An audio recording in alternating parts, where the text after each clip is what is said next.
And it was a beautiful session. We took you around the conference center, and that is the starting point. A lot of things are happening there, and we'll be doing some more one day from the NIMASA headquarters. I also told you that we'll be bringing you the full or part of the interview we had with the DG NIMASA, Dr. Dakuku Peterside. We'll be bringing that today. Now, the CSR of NIMASA is to take care of internally displaced people.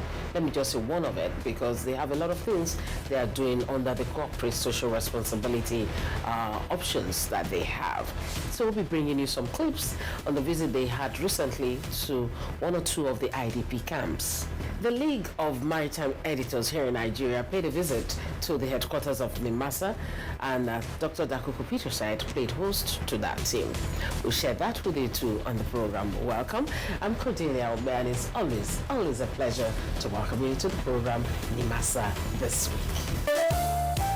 Introducing the new face of the Nigerian Maritime Administration and Safety Agency, NIMASA. We are charting the direction for our maritime and regulating the industry for a better, bigger, and more economically stable Nigeria. Evolved to serve you better. We are NIMASA. New face, rejuvenated service. NIMASA, changing the tides in your favor. We'll be starting off the program today with the visit of the Nigerian League of Maritime Editors, and that took place at the headquarters of NIMASA. The DG of NIMASA, Dr. Dakuku Peterside, played host to the team, and they had a beautiful session. Enjoy watching it. The president of the League of Maritime Editors, Mr. Kingsley Anoroke, led members of his group on a courtesy call to the management of NIMASA. While addressing the meeting, Mr. Anoroke was full of commendation for the NIMASA management. Recently, some of us took up the war against piracy to assist, to help what we've been doing. We know recently that the IMB gave you some good rating. The NIMASA and the Navy, that collaboration, by reducing that, and then we said we're going to take some, push it further. Your friend Hassan Bello called, and then we said we're going to take that. So let me commend you for that, rating. The NIMASA DG, Dr. Dakuku Peterside, noted that the media plays a major role in ensuring that members of the public are adequately informed about developments in the sector. He urged journalists to always have national interest when reporting about the maritime sector, which he noted has witnessed a lot of positive developments. You play a critical role, not just in maritime, but in social development. Everything about development is hinged on communication. It's about people. It's about their tomorrow. Development is not about yesterday. Each time you look at development, it's about tomorrow. I don't know of one circumstance when people talk about development in the context of yesterday. Each time we talk about development, it means the growth of the future. And so, communication plays a critical role. It gives people a clear picture of where we want to take them to in the future, how we will get there. And if people have nothing to look forward to, they won't go along with you. They will go along with you when they understand the vision, understand why you're pursuing the vision, understand the benefits of the vision. And so communication is critical if we must talk about development. Speaking further, Dr. Dakuku assured Nigerians that the contributions of maritime to the growth of the Nigerian economy can only get better, and NIMASA is set to play its role, particularly with the repositioning of the agency. Thank you also for the commendation about the significant drop in piracy in Nigeria and in the Gulf of Guinea. It is not just our effort. It's a collective effort of all of us who are working in the sector. NIMASA, the Nigerian Navy, MPA, and indeed every other stakeholder that is working in the industry, including the littoral communities that have given us a reasonable degree of support. On her part, Director Special Duties NIMASA Hajia Lami Tumaka urged the media to remain objective in its reportage of the industry. I'm happy you've come, you've spoken. May this be the beginning of a better relationship with you people, because I know if you are happy with us, it will translate in the media mileage you get from you people.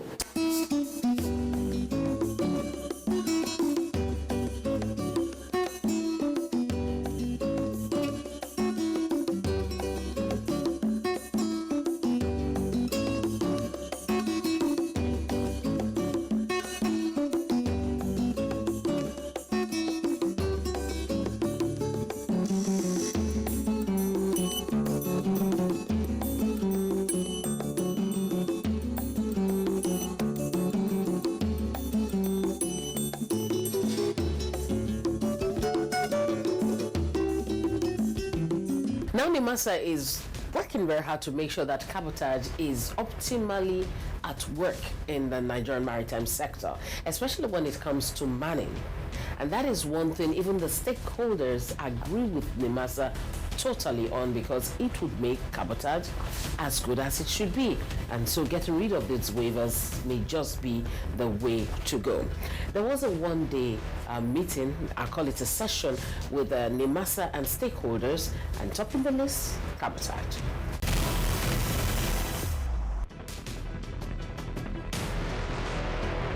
Faces at the one-day workshop organized by NIMASA included ship owners, manning agencies, representatives of financial institutions, labor leaders, operators in the maritime industry, and representatives from other agencies of government, among others. Their aim is to find a common ground to ensure that the Cabotage Act works. The Director General of NIMASA, Dr. Dakuku Peterside, reiterated the agency's determination to end the waiver regime through a 5-year strategic plan for non-indigenous ship owners. For a very long time, indigenous operators have been very concerned about cabotage waivers. Their concern stems from the fact that it appears that waivers is now the norm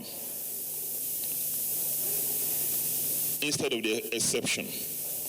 And they've been wondering, when are we going to come to the end of this cabotage waiver regime? I want to say to them, NIMASA has heard your cry. NIMASA is on the same page with you.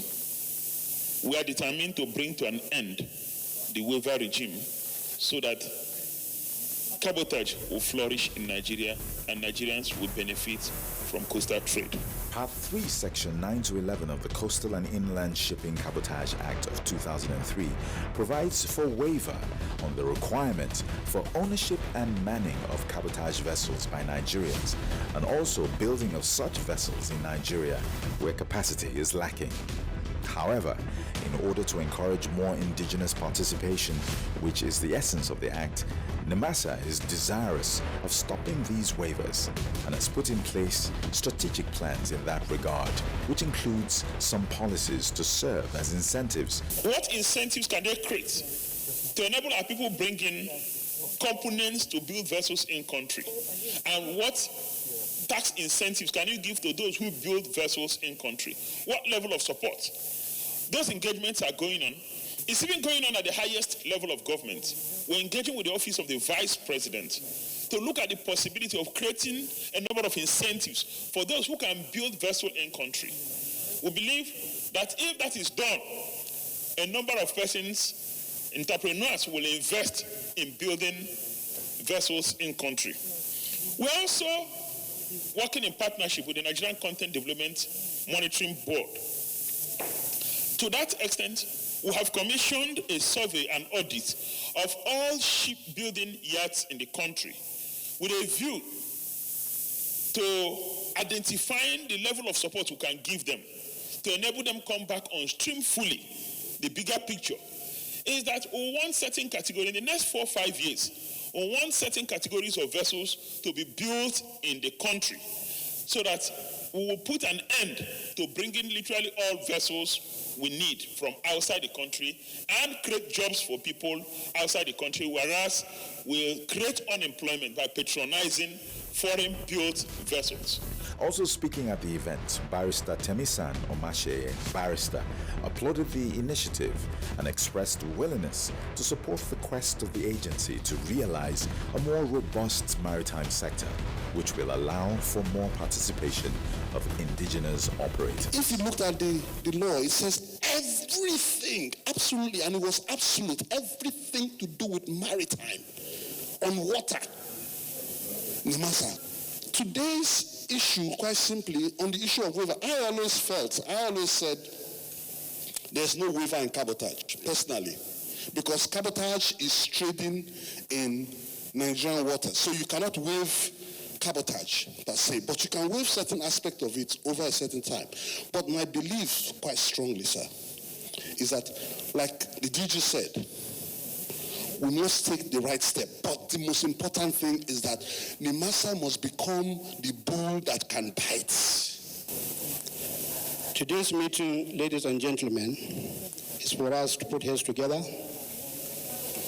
tell ourselves what the issues are, what we are doing right or what we are doing wrong, all with a view to ensuring that at the end of the day, we have a clear way, a clear path that will meet the cabotage requirements.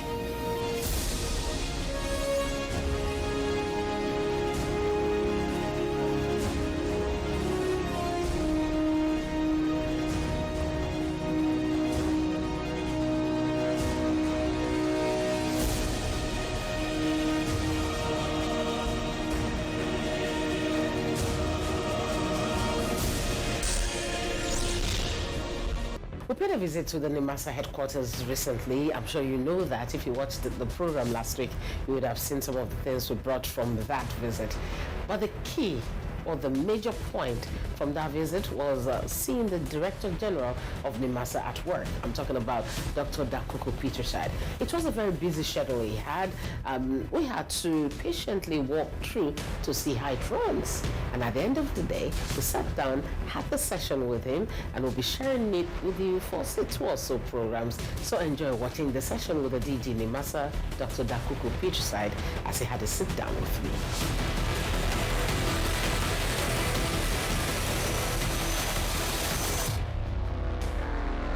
Paid a visit, and the whole place is looking different. The NIMASA headquarters changes here and there. That's some work people are doing. How has it been? Well, you know, we're talking about the new NIMASA, not the NIMASA you used to know. Mm-hmm. And the new NIMASA is a NIMASA that is beautiful from the inside to the outside. A NIMASA that things work. A NIMASA where efficiency and effectiveness is not just taken for granted, it's a watchword.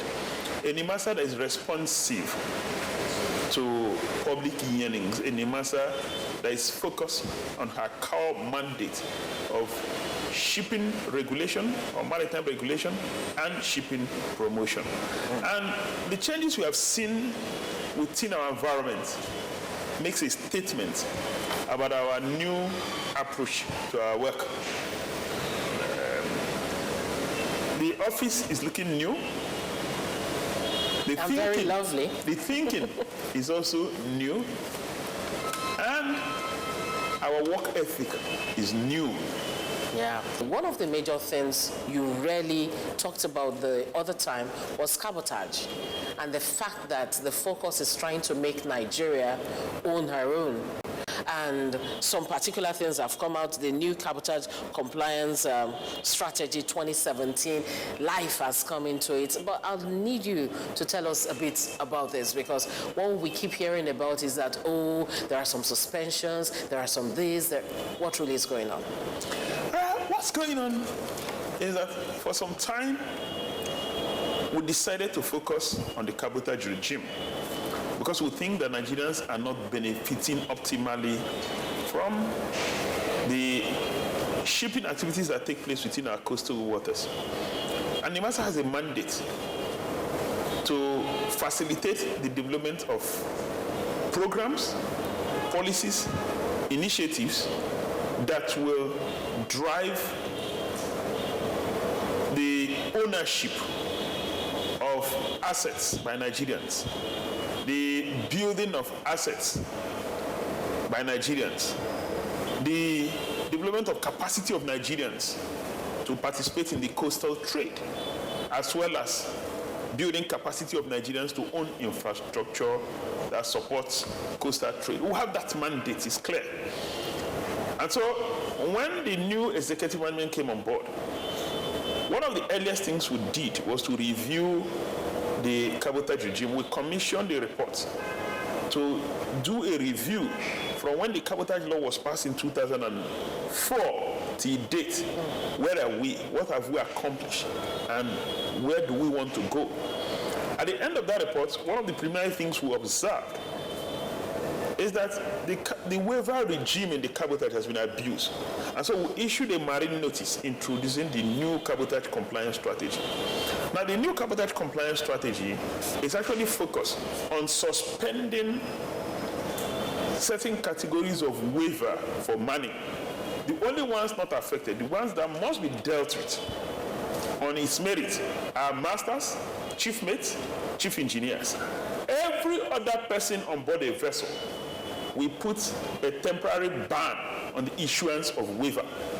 And once that was done, in 6 months, we were able to put 400 Nigerians on board cabotage vessels in 6 months of introducing the new cabotage compliance strategy, which temporarily outlawed the issuance of waiver on manning. And so that's just one.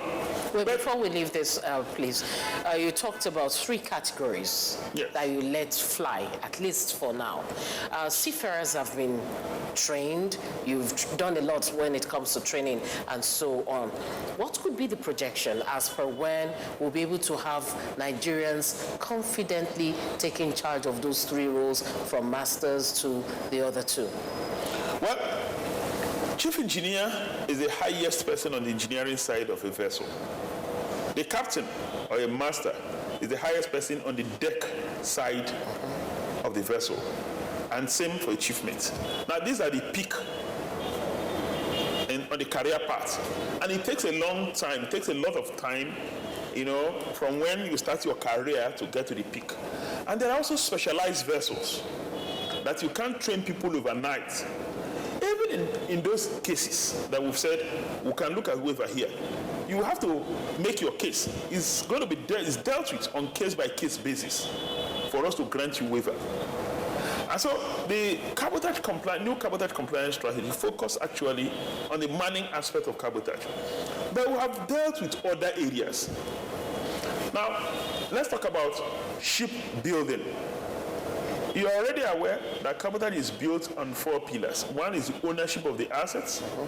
2 is building of the assets here. 3 is manning of the assets. And 4 is flagging of the assets, meaning flagging of the vessels. I'll talk a bit about what we have done with the manning. We have introduced the new cabotage compliance strategy. We have started the audit of maritime training institutions because we want our people to be able to compete with seafarers from anywhere else in the world.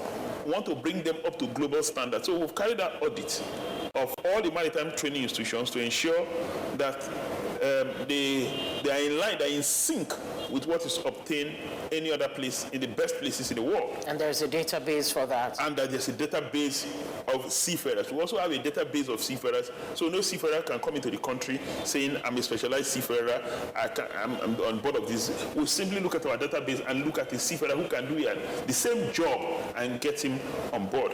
Now, apart from the audit of maritime training institutions, at the seafarers, the Nigerian Seafarers Development Program, NSDP program, which is an intervention program, we have started creating opportunities for sea time. We're also engaging with the industry to provide sea time for our people. Now, you can't come into this country to work as a seafarer without clearance. We're engaging with immigration, with customs, to say you must get clearance from us, that we don't have a seafarer who will play that role before you bring in a foreign seafarer into our country. So that's the mining area. Now, we're also supporting training institutions in the country. We're supporting Maritime Academy of Nigeria, or RUN, to train seafarers who are competent and who can compete with the best in the globe. Of course, you know that we supported the setting up of Maritime University of Nigeria, the Nigerian Maritime University. So we've done a number of those things on the manning side. Then we're also retraining our seafarers at our own cost to bring them up to date with needed skill to be on board vessels. That's on the manning side. Now, on the shipbuilding side, we have also a collaboration with Nigerian Content Development Monitoring Board, NCDMB. What we have done is to carry out an audit of all the shipbuilding and ship repair facilities in the country to know exactly the ones that need support, the ones we need to upgrade, the ones that can build what categories of vessel. That's one of the things we've done. The other one, we have done a common categorization of vessels so that we'll be on the same regulatory framework with the Nigerian Content Development Board. We've also made it mandatory that all those who are engaged in services of vessels must publish a 5-year plan, vessel engagement plan. So the Nigerian practitioners will have an idea of vessels that will be needed in the next 1 year, in the next 2 years, in the next 3 years, in the next 4 years, and in the next 5 years by the industry. They can now prepare to either build the vessels in country or own the vessels. Okay, you've heard a lot of the things going on at NIMASA. Cabotage is quite important, and we'll be telling you more about that with that interview coming back same time next week. As part of the things going on there, we have the Port and Flag State inspection that is going on, and a recent boarding of a vessel took place, and the Director of Western Zone, Mr. Olayemi Abbas, led the team, and the inspection was well done. I want to believe that we are in high spirit this morning and we are prepared for the tasks ahead. I want to remind us once again, safety should be our priorities.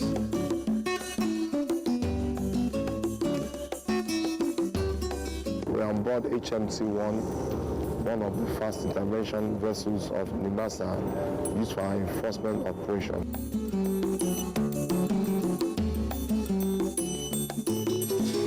We don't just set out on a jamboree. We first go through the AIS to ensure that there are vessels for us to board and carry out our enforcement responsibilities.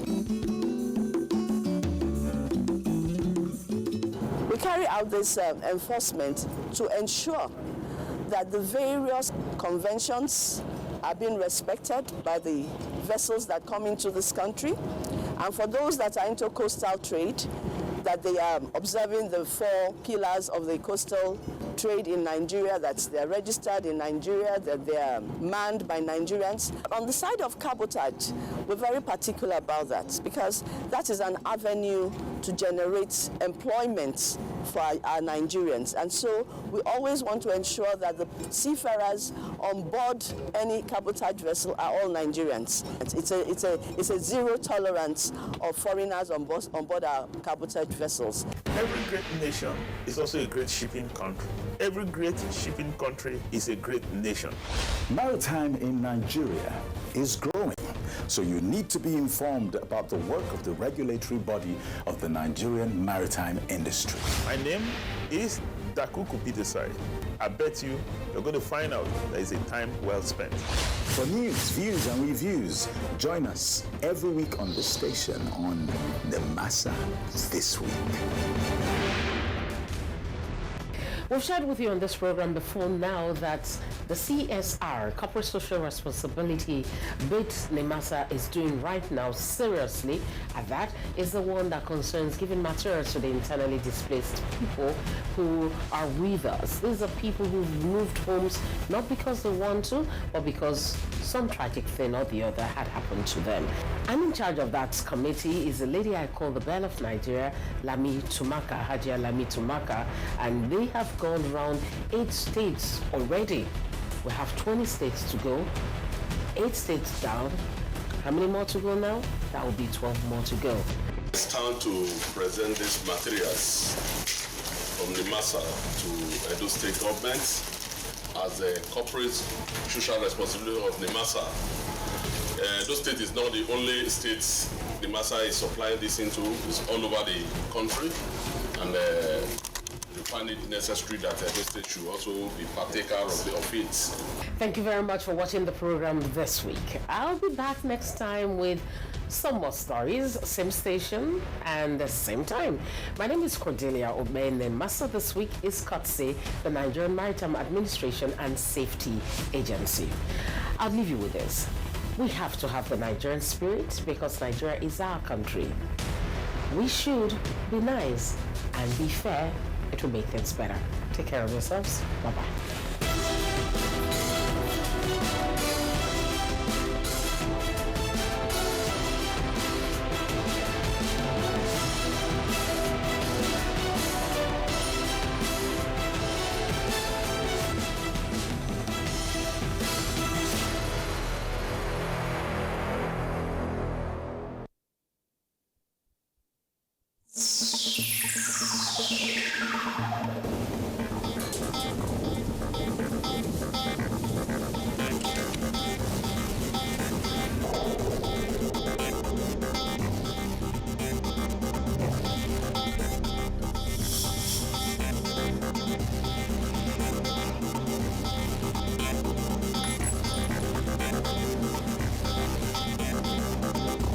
NTA International.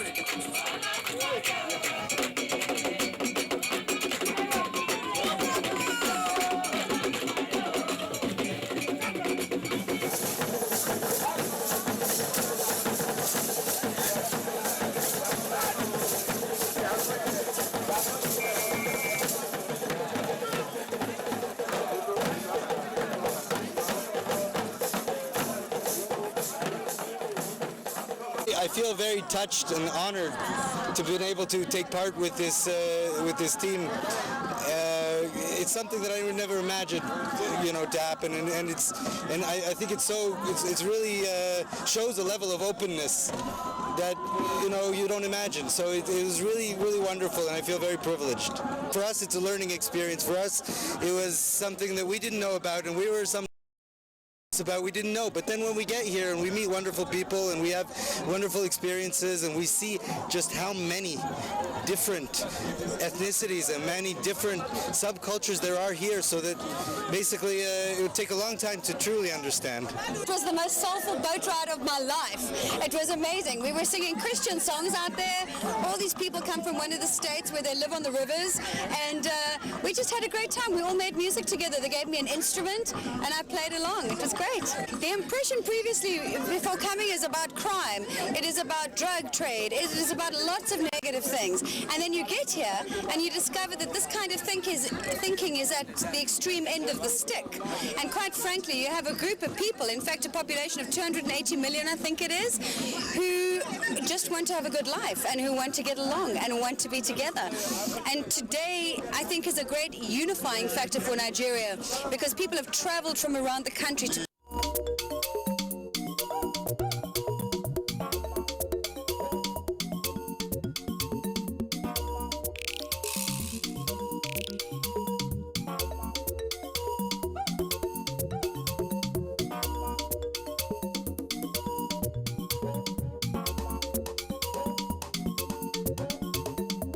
This is NTA International.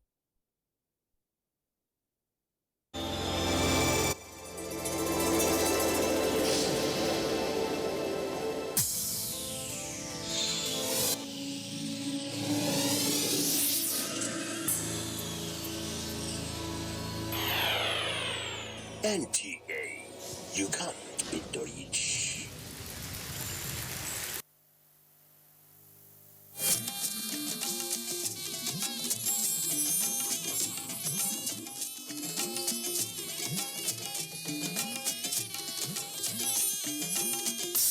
This is the network service of the NTA. Can I see your particulars, sir? Officer, my particulars no dey here. In that case, you'll have to come with me to the police station. Officer, which levels? Where I for find you something make you take arrange your weekend. What?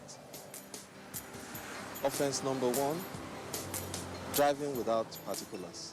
Offense number 2, trying to bribe an officer of the law. I won't harass Nigerians or take bribe. Change begins with me. This message is brought to you by the National Orientation Agency in conjunction with the Federal Ministry of Information and Culture. If you hear a bomb explosion or gunshots of an active shooter, that might be a terror attack. At such time,